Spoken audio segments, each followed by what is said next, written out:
I am so impressed with this one. It's just really not my thing. Hey, how's it going? Welcome back to my channel. My name is Gabby, and today we're going to be doing an exciting reading vlog because Goodreads recently published this article where they were talking about the best horror books from the last decade. And so they listed 8 books from the year of 2016 all the way up to 2025. And I thought we would go through this list together and kind of see like which books I've read and which books that I agree with. But I thought we would also build a TBR for me to read because if Goodreads is declaring that these are some of the best horror books of the decade, and I've noticed that I haven't read a few of them, then maybe now would be the perfect time to give those books a shot. So starting with the year 2016, these are the 8 books that Goodreads recommended. And as you can see from my list here, I've read about half of them. I think my favorite out of these 8 has got to be Fantasticland. Like that's one of my favorite horror books that I've ever read. And then The Haunting of Ashburn House has to be one of my least favorite horror books that I've ever read. That was a 1 star for me. But out of these 4 books that I have not yet read, I don't see anything particularly interesting. So we're going to move along to 2017. So in the year of 2017, we have the similar situation where I've read 4 of these books and I haven't read 4 of these books. I think my favorite out of everything here has got to be Mapping the Interior by Stephen Graham Jones. I really loved that horror novella, but I also loved Into the Drowning Deep. I thought that one was so unique and so fun. And I think out of everything here, I mean, as you can see, Sleeping Beauties by Stephen King and Owen King, like that's one that's on my TBR, as well as The Changeling by Victor Lavalle. And so I decided that I'm going to be reading The Changeling by Victor Lavalle for this video because this one has been sitting on my TBR for ages and I still haven't gotten around to it. So I thought now would be the perfect time. So this is the first one we're going to be adding to my TBR for this video. As you can see, in the year of 2018, this is the year that I've read the least from so far because I've only read 3 books. But if you missed it, I actually just recently posted a reading vlog where I finally read The Outsider by Stephen King. So like now I have read 4 of the picks from this year. But out of the books that I have read from this list, I really enjoyed Moon of the Crusted Snow as well as the book Foe by Ian Reid. But I do have 2 books from the year of 2018 that I decided to add to this TBR. One of the books I'll be reading for this video is going to be Hunted by Darcy Coates because even though I haven't had the most luck with Darcy Coates in the past, this is one that does really intrigue me, and this is one that I actually picked up from my bookstore just a few months ago. From this list, I'm also going to be reading this book, Little Eyes. To be honest, I have seen this cover going around, and I didn't even realize that this book was a horror book. I was able to pick up this copy from my library, and I actually have no idea what this book is about, so I'm kind of jumping in blind here. And now, moving on to 2019, I have 5 books that I've read in this category, and I think out of everything that I've read from this collection of books, I think Imaginary Friend by Stephen Chbosky has got to be my favorite because this is the one that has stuck with me the most. I read this book in 2019 and I just loved it so much, but I also really enjoyed The Institute by Stephen King is another one that I would consider to be one of my top favorites. I was actually kind of torn which book I wanted to add to my TBR for this because I really do want to read Salt Slow by Julia Armfield and I want to read Full Throttle by Joe Hill, but instead I decided to add on The Girl in Red by Christina Henry. Is this the right choice? I don't know, we'll find out. Because Christina Henry has been such a hit or miss author for me in the past, but this one in particular is one of her backlist books that has always intrigued me, and so I was able to pick up this copy from my library and I decided to give it a go for this video. So those are the 4 books that I'm going to be reading for today's video, and I'm glad that I'm going to be able to get to some like backlist horror because almost every single thing that I pick was published before 2020. But let's go ahead and take a look at the rest of the list just for fun. So in the year of 2020, I read 6 out of the 8 selections, and this has got to be one of the years that I read the most because 2020 was actually the year that I really started to get into horror. The only 2 in this that I have not yet read is the Stephen King If It Bleeds, and then I've also not read Ring Shout, even though both of them are on my TBR, and Ring Shout would have been a really good one I think to pick for this video, but I'll save it for another time. Out of everything that I have read in this collection, my favorites are by far Tender is the Flesh, Home Before Dark, and The Southern Book Club's Guide to Slaying Vampires. Oh my gosh, those 3 are some of my favorite books ever. And then moving on to 2021, wow, I mean, as you can see, I've read or DNF'd everything from 2021. I know everybody loves Slewfoot, but that book was just not for me. I mean, I might revisit it again in the future, but I just really wasn't the biggest fan of that one. And then same with The Final Girl Support Group by Grady Hendrix. That's definitely one of my least favorite Grady Hendrix that I've read. You know, it's so funny too because I clearly was reading a lot of horror in 2021, but none of these books I would have considered to be like my top favorite horror books because I was also not the biggest fan of My Heart is a Chainsaw. I think if I had to pick a favorite out of any of these, it would probably be The Book of Accidents by Chuck Wendig or maybe The Burning Girls by CJ Tudor. And then moving on to 2022, this is another year where I actually have read or DNF'd every single one of these. I mean, Dead Silence, it does show that I want to read it, but I actually did give that book a shot, and I just don't know if it's for me. But I think out of everything that I read in 2022, my top favorites have got to be Mother Thing, Cursed Bunny. Also, Our Wives Under the Sea is like one of my favorite sapphic horror books that I've ever read, and I also really love The Children on the Hill, and that was one of our booktube picks that year. And then in 2023, this is another year where I've read almost every single thing on the list. The only one that I haven't read is Holly by Stephen King. In 2023, God, this was such a great year for horror because there are so many favorites here. I mean, my top favorites have got to be Monstrilio and Our Share of Night, but then I also loved The Reformatory, and The Reformatory was also one of our booktube picks, as well as How to Sell a Haunted House. And then we have 2024, which, as you can see, this was another really great year of horror. I've read almost every single thing from 2024 except for The Tea Kingfisher, and this is actually crazy because almost all of these books are some of my all-time favorites. I mean, I was not a huge fan of You Like It Darker by Stephen King and My Darling Dreadful Thing. Those were both pretty low-rated books for me, but everything else here, We Used to Live Here, Incidents Around the House, The Eyes Are the Best Part, Diavala, and Bear Your Gaze, those were all books that I gave 5 stars. Like, I loved all of those. So I think 2024 was one of the best years that we've had when it comes to the horror genre in a long time. And then lastly, in 2025, I have since read Blood on Her Tongue. I recently read that in one of my reading vlogs, and I actually really enjoyed that one a lot, but I still have Buffalo Hunter Hunter on my TBR, Never Flinch by Stephen King, and The Bewitching. But I think out of everything that I have read here, I think by far my favorite is Bat Eater and Other Names for Cora Zhang. I think that's going to be in my top favorite books that I've read this year. But I also really did enjoy Hungerstone, and I thought The Lamb was pretty good as well. I didn't want to add on any books from 2025 to this TBR though, because I figured if those books do get nominated at the Goodreads Choice Awards this year, then maybe I could always feature them in other content related to the Goodreads Choice Awards. So I decided to go with more of the backlist picks for this video. So I will check in with you once I start the first book.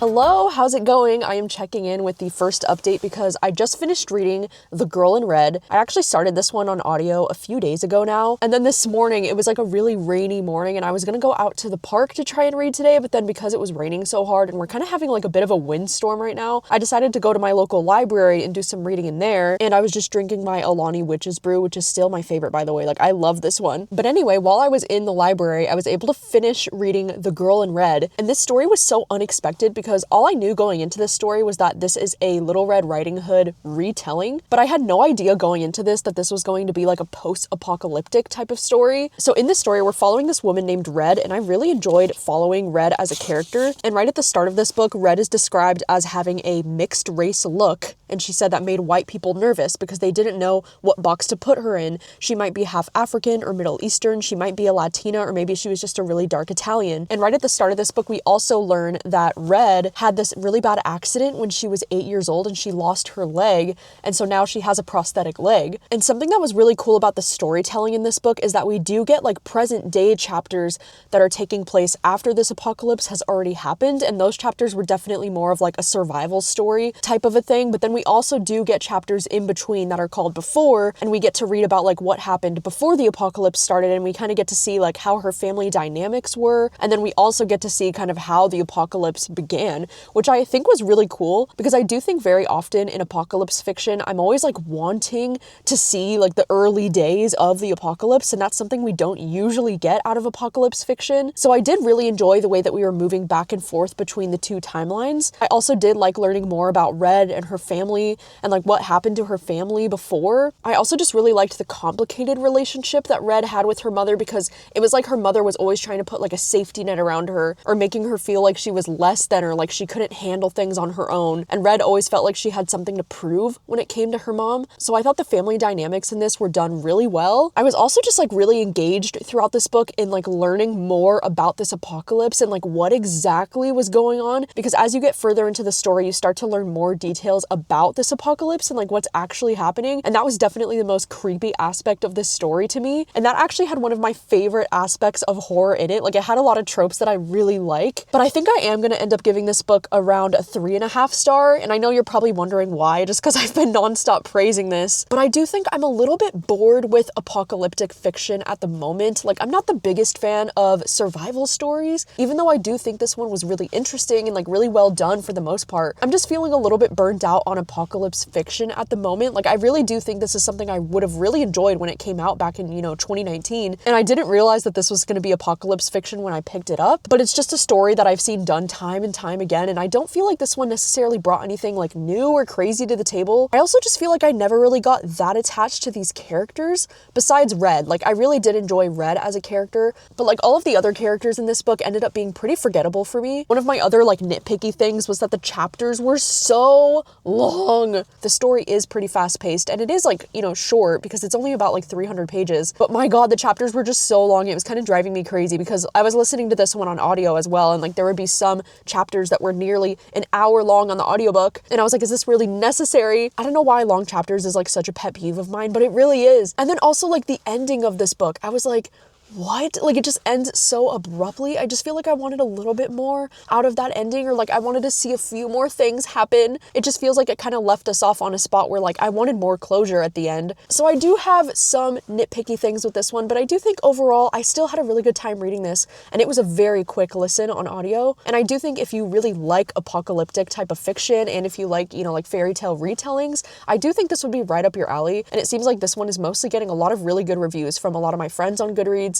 Christina Henry is an author that I've had such like hit or miss experiences with in the past, because Near the Bone is without a doubt my favorite book that I've ever read from this author, and I also really enjoyed the book Horseman from her. But then I've also had a number of books from this author that I've like DNF'd, or I rated low, or I just didn't really care for. This one was a mostly enjoyable time, so I'll take that as a win. And then also, like, while I was just sitting there in the library, I decided to like take a quick browse around and like look at the shelves, because I was like, might as well while I'm here. And I ended up picking up 4 different books at the library, and it's like, why am I picking up books at the library? Like, I'm already so overwhelmed with all the books on my TBR this month, and I've already been thinking to myself, like, how am I gonna fit all of these books into my November plans, because it's a lot. And then here I am picking up more books at my library, but I couldn't resist because I saw they had this one there, the Baby Dragon Cafe, and this one just looks so cute, and it's so short, and I was like, I can fit this into my November plans, right? Totally. I also ended up picking up, they had the newest copy of Spy Family there, and I was like, holy shit. And so I decided to grab this one, even though technically no, I still need to read volume 13, which I own and I have not yet read, but I'm like, this will just motivate me to continue in Spy Family sooner rather than later, right? If I have the newest one. And then I also picked up the first 2 volumes in this other manga series that I saw that looked cute. This one's called The Moon on a Rainy Night, and it looks like it's like a sapphic romance. I don't really know anything about these, but I just saw that they had the first 2 volumes there, and when I flipped through it, I was like, oh my god, this looks adorable. And I have so not been reading a lot of manga this year. Like, I feel like I'm so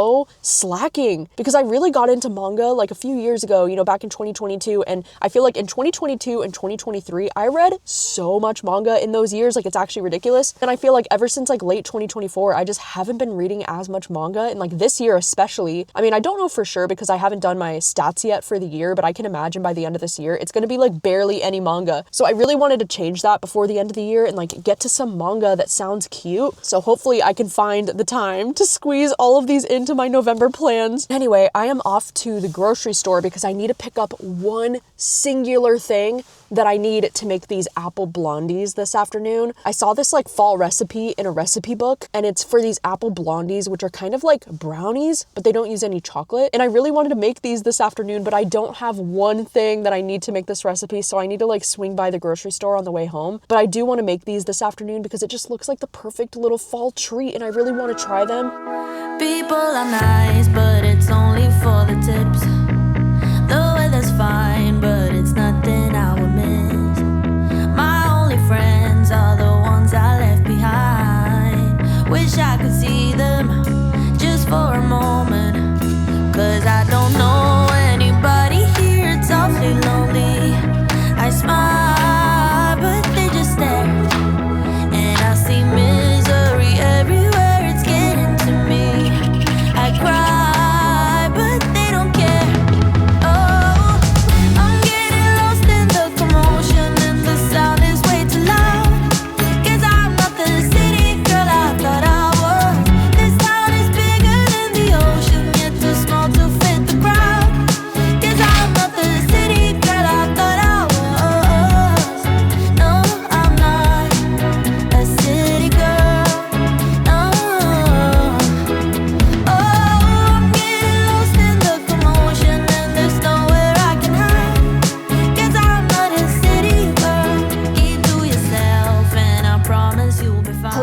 So it is now the next morning and I wanted to update you because I've started reading Hunted by Darcy Coates. I did end up making those apple blondies and they turned out so good. I really love any like desserts that have apples in it. Like I just think it makes it so much better. And then last night I also watched 5 more episodes of Gilmore Girls with my mom, because we're on season 5 right now. And I am just absolutely obsessed with everything happening in season 5. Like it is so good. I feel like for me, Gilmore Girls has been a show that's like very cozy and very cute and just kind of something that like I can put on in the background and not really pay that much attention to, because I feel like in the first few seasons of Gilmore Girls, like not a lot happens, but I feel like everything changed for me as we were getting towards the end of season 4. And like ever since the ending of season 4, like I have been so obsessed with what's happening on Gilmore Girls. Like it's taken over all of my brain cells. I've been doing some laundry this morning and just like doing a few things around the house, but I've started reading Hunted and I'm now 206 pages in. Something that's wild is that this book is actually on the long side. It's like 450 pages, but what's weird is that the audiobook is only about 10 hours long. So the audiobook is just absolutely flying in this. And I'm so relieved to let you know that I'm actually really liking this one a lot. Like I mentioned at the start of this, Darcy Coates has been such a hit or miss author for me in the past, but I think that I've figured out with Darcy Coates, it's mostly that I don't like her books when they revolve around like a haunted house or something like that, because the only 2 books I've read of hers that I rated really low, both of them had to do with a haunted house. And then the one book that I've read from her that I actually really liked was called Dead of Winter, and that one had nothing to do with the haunted house. But I'm actually just so excited that I'm really liking this one. I feel like the story has been so fast-paced and I'm just so locked into this audiobook. The first chapter of this book was pretty intense because we're following this character Eileen as she is hiking through this forest in the Cobb mountain range. And while she's hiking in this forest, we read this very intense scene where she feels like she's being followed and she thinks something creepy is following her. It keeps saying that she's hearing these like scraping sounds in the woods and it's drawing closer and she can't see what it is. So she starts using her flash camera to like take some pictures, and then she says she sees something standing in between the trees. It says the face looked like it might have once been human, but it wasn't anymore. It was like something out of her worst nightmares. It said something watched her. It was tall and covered in thick black fur. Its head tilted to regard her. Like, oh my god, that is so creepy. I think for me, one of the creepiest things in horror is when there's some kind of creature that looks like it could be human, but like there's something slightly off. I also hate when things are like unnaturally tall, and I hate the idea of something just like stalking you and like watching you in the woods. So I loved that opening chapter. I thought that was so good. But what I'm really liking about this story is that we're actually following from the perspective of like a few different characters. So one of the perspectives we get is this guy Todd, and he's kind of this like total creeper who's like kind of obsessed with this girl Eileen. He's like obsessively checking her social medias and being like, why isn't she posting any new pictures? And he's starting to realize that maybe she's gone missing. And so he's kind of the first one to like initiate this whole process of like trying to figure out if she's missing. But it is funny to read from his perspective because he's very clearly like obsessed with her in a way that's like kind of creepy. But I do like getting his perspective. I'm finding it to be so entertaining. And then we also do follow the perspective of this woman named Carla, and she's a detective in the area who's going to be like trying to figure out this case. And even though I don't always love a detective point of view, I don't mind it like this when it's like mixed in with a bunch of other perspectives. And then we also follow the perspective of this guy named Chris, and Chris is actually Eileen's brother. And so Chris is actually going to be going out into the woods with a group of his friends too, because they're all going to be trying to figure out like what happened to his sister. So I really like that we're jumping back and forth between these 3 different point of views. It's definitely making the book feel so fast paced because each one of the chapters is so short. And I really like that we're bouncing around with the 3 different perspectives, because I do think Todd's perspective is actually like my favorite perspective just because he's so creepy and so weird, but he's also kind of like going out into the woods by himself trying to find this girl, and I'm like, oh my god, like Todd's gonna get himself killed, bro. And it's just been very entertaining and like very easy to fly through, so like I'm so relieved that this one's going so well. I mean, I still have about 50% left of the story, but depending on how the rest of the story goes, I could see myself giving this 4 or 5 stars. Just having such a good time with this, and I feel like it would be so exciting for me to find a new favorite from Darcy Coates, so I really hope that that's what's on the horizon for me right now.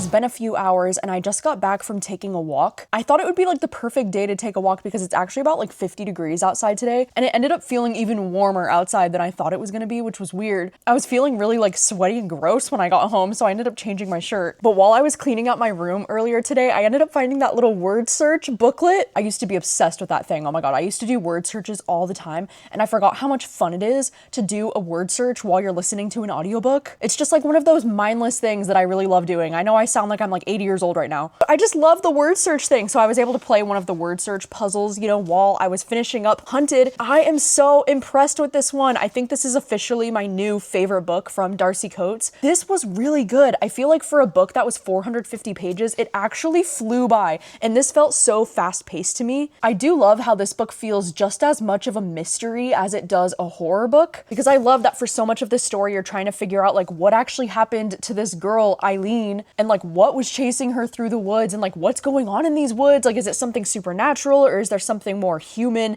happening, like somebody trying to set somebody up? So I liked that there was the mystery element throughout the book, and again, I liked that we were following from so many different perspectives. It just kept it so interesting. But I also do love the kind of like spooky supernatural feel that most of this story has. I also loved the setting, how most of this book was taking place out in these mountains. One of my favorite things in horror is that feeling of like there's somebody watching you from behind the trees and you can't see them, but they can see you. And I feel like this book just captured that atmosphere so well. Like, I kind of felt like I was on the edge of my seat for most of this reading experience. And I do think I'm probably going to end up giving this one 4 stars. And the only reason why I can't give this one the full 5 stars is because I didn't love the way this book ended. I mean, don't get me wrong, there was a plot twist at the end that I did not see coming. And so it did surprise me, which I was very thrilled about, but I also just wasn't that satisfied with the twist myself. I kind of wanted the book to go in a different direction at the end. So for me, the ending was like not my favorite, but I mean, with that being said, I'm still gonna give this book 4 stars, and it's still my favorite thing that I've read by Darcy Coates so far. I'm just so happy about this because it's like I hear so many great things about Darcy Coates, and I've always been like, yeah, I mean, I guess, like, I don't really get it personally, and I always thought maybe she's just not the author for me, but I think I have really figured it out. Like, I think it's just the haunted house horror stuff from her that I don't really like, but everything else that I've tried from her, I have really liked. Anyway, it is about 3 o'clock in the afternoon, and it already feels like the sun's going down. Like, I don't know if you can tell how the lighting has like shifted in this room. The sun's gonna be going down within the hour. I'm still not used to this whole daylight savings thing. Oh my god, I can't stand this time of year when the sun goes down at like 3:30, like 4 o'clock in the afternoon. It drives me crazy. But anyway, I'm probably gonna be making dinner here pretty soon tonight. I'm not entirely sure what I want to make yet, but I have a few different options in the fridge right now. And then later tonight, me and my mom are gonna be continuing with season 5 of Gilmore Girls, which is going so incredibly well. And I think the next book that I'm gonna read is Little Eyes, and I'll be starting on that one tomorrow.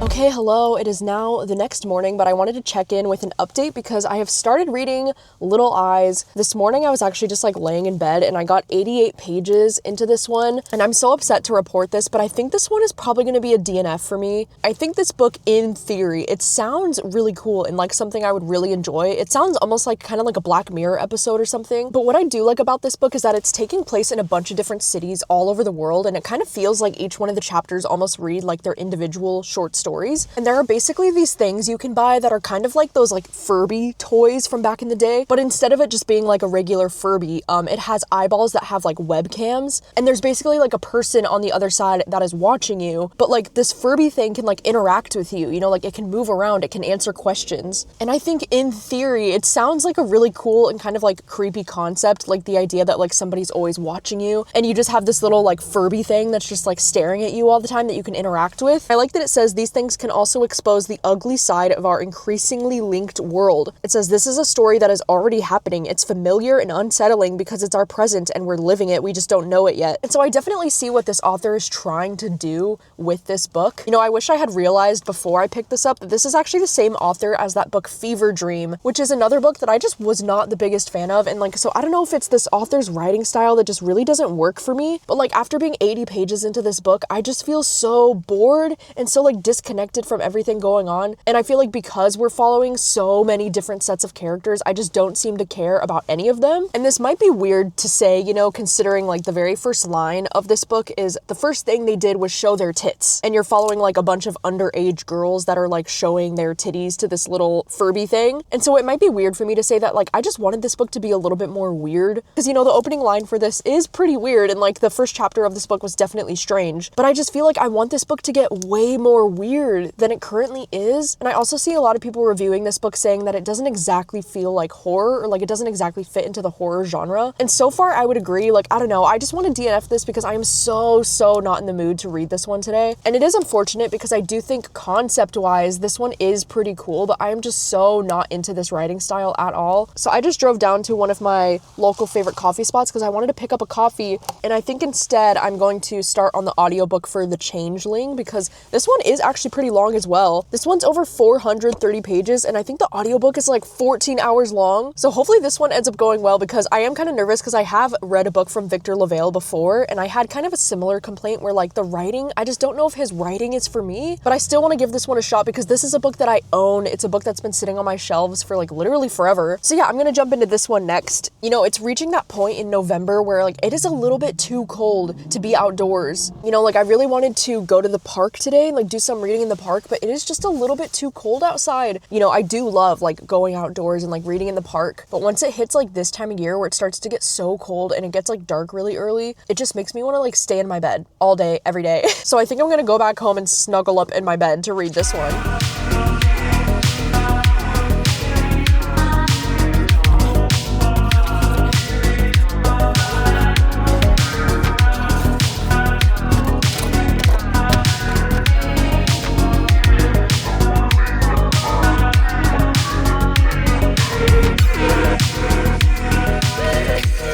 Okay, hi, hello. It has been like 2 entire days. It's been like 48 hours since the last time that I updated this vlog. And since the last time that I've updated this vlog, I have finished watching season 5 of Gilmore Girls with my mom. And like, oh my God, season 5 was like definitely my favorite so far. I have such a soft spot for Luke and Lorelai. Like they are my absolute favorite, and I'm becoming like so obsessed with this ship that it's like concerning me. But season 5 was so good. Oh my God. And the way they just left it off on the biggest cliffhanger, I'm like itching to start season 6 tonight because I can't believe they would just leave us off on that big of a cliffhanger. Oh my gosh, I feel for all the people that were watching the show in real time, like when it was actually airing, because I cannot even imagine. Yeah, season 5 was so good, and I feel like season 5 is the season that I've really gotten like obsessed with the show. So that's an amazing update that I needed to share with you. But anyway, I finished reading The Changeling, and you know, I would have updated with you sooner if I had more to say about this book while I was reading it. And I do feel bad in this situation because I feel like this is a book that I definitely would have DNF'd if I wasn't reading it for this video and if I hadn't just DNF'd the recent book that I just read. And it really sucks, and like I hate that I feel this way because I don't think this is a bad book at all. I actually think this is like a really well-written, thought-provoking, heartfelt, kind of like emotional, family, like hard-hitting kind of story. But this one just really didn't work for me at all, and I think it's mostly because this one reads a lot more like horror fantasy. And like the fantasy elements and like the type of horror in this book just really did not interest me. And I'm afraid that I've almost like gotten myself into this like reading slump of a mood because I finished this book. So in this story, we're following this character named Apollo. And what I really like about this book is that the story actually begins with his parents' story. And I actually really loved like the first 50 pages of this. I was like, oh, okay, like this is really good. I'm really intrigued because I love when stories do this where like the story starts with the parents' story and then you learn about their child, and like then the main story is following that child when they're an adult. Like I really love that aspect of storytelling. So at the beginning, we're following this guy, Brian, who is Apollo's dad. And then this guy, Brian, you know, Apollo's father, he has disappeared. And it says he left his son a box of books and strange reoccurring dreams. And so now the story's taking place when Apollo is a father himself and he's married to this woman named Emma. But then the exhaustion and the anxiety just really start to take a toll on them. And it seems like Emma is like showing signs of like postpartum depression, and he's not really doing well either because he's still having these really weird dreams about his dad. And then it says, before Apollo can do anything to help, Emma commits a horrific act and then vanishes. So then he's kind of like on his own once again. And this is where the story really started to lose me, because it says his odyssey takes him to a forgotten island, a graveyard full of secrets, a forest where immigrant legends still live, and finally back to a place he thought he had lost forever. And so that's where the story really started to feel quite a bit fantasy to me, and I was just really losing interest. I actually really liked the family dynamics in this book, and especially like at the beginning, you know, like I said, like the first 50 pages I thought were super intriguing, and I thought the book was just so well written and like easy to get into actually. Then, oh my gosh, once we hit around like page 100, I just got so incredibly bored. I mean, thankfully I was listening to this one on audio, so like I wasn't reading this entire thing physically, or I probably definitely would have DNF'd it. Even listening to this one on audio, like there were so many moments where I kept spacing out, and then I had to like go back in the audiobook a little bit to like hear what I missed because I wasn't paying attention. And I just hate when that happens, because I don't think that this author is like a bad writer. I actually think this author is so talented, but I've just come to the realization that I don't think this author's writing style is for me, because this is the third book that I've read from this author. I actually double checked on Goodreads last night, and I've read The Ballad of Tom, or whatever that one's called. I really didn't like that one. And then I also read Lone Women, and I think that one I gave like 3 stars, but it was very like forgettable for me, and I didn't love like the historical feel of the writing. And this one, because this one leans so much into the like fantasy horror, it's just really not my thing. I think I'm probably going to end up giving this one like 2.5 stars, which I know giving this book only 2.5 stars probably does seem pretty harsh, because I don't think this is a bad book. It's just so not for me. I mean, I did like a lot of what this book was doing, and like the message that it was trying to send, and like showing how difficult it is to be a parent. And I do appreciate horror like this that feels very realistic, and like that involves like your fear of like your loved ones, you know, and like bad things happening to them. And you know, I can only imagine what it's like to be a parent and trying to face your fears about like having a child and trying to do everything within your power to protect them. So I do think that this book had some really good themes that it was exploring for sure, and I think this author did a really great job with that. But I just can't give this anything higher than a 2.5 stars because of how bored I felt while I was reading it personally. It is so crazy though, you know, because I feel like I always want to give authors like this another chance, because I felt the same way about Darcy Coates. Just like earlier this week I was like, yeah, like I don't think Darcy Coates is the author for me, and then I finally read a book that's like my new favorite from her. So even if I haven't enjoyed a book from this author in the past, it's like I always feel the need to want to give their new books a chance. That is going to be a wrap on this reading vlog. I would love to know if you've read any of these 4 books. Let me know what your thoughts are on them, and let me know if you agree with this like Goodreads best horror books of the past decade list. Did any of your favorite horror books make it onto the list? And if not, what were your favorite horror books of the past decade? I would love to know. Thank you so much for watching as always, and I'll see you very soon with another video. Bye.